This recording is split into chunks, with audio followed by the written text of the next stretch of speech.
lot of people today are starting to delegate their curiosity to AI. And so instead of exploring themselves, what they do is that they ask very specific questions to AI, they get the answer, and then they move on. That's the complete opposite of curiosity.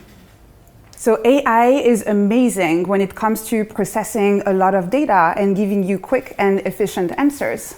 But it lacks the serendipitous kind of curiosity that allows us to make connections that are not necessarily obvious.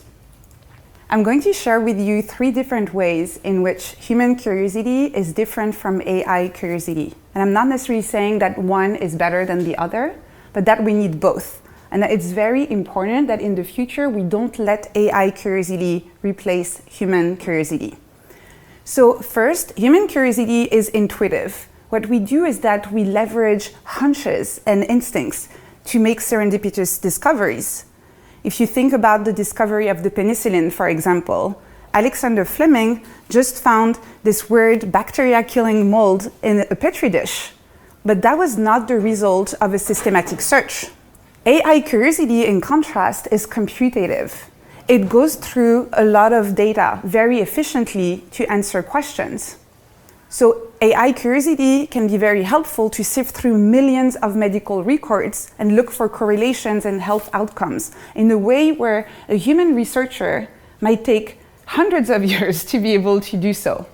Human curiosity is also personal.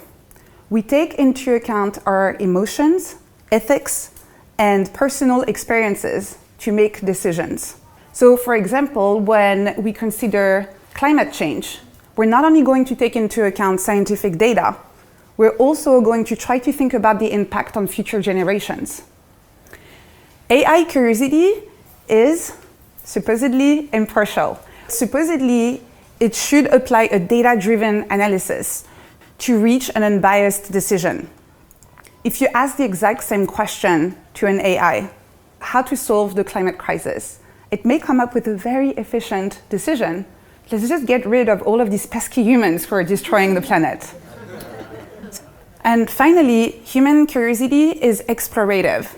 We value knowledge for its own sake, and we find joy in the process of creative exploration. On the other hand, AI curiosity is exploitative. It focuses on finding specific, practical solutions to a well-defined problem. An example of how you could use AI is to try to improve the logistical processes in a factory to cut costs and make it more efficient. If you deploy an AI to do this, it will focus on the job. It's not going to go and explore and try to fix other things. So human curiosity is intuitive, it's personal, and it's explorative. This is what allows us to make serendipitous discoveries. This is what allows us to take our emotions and ethics into account when we're making decisions. This is what allows us to value and seek knowledge for its own sake. And this is what makes it so important for us to protect and to reclaim our curiosity. The time to be curious is now. Thank you.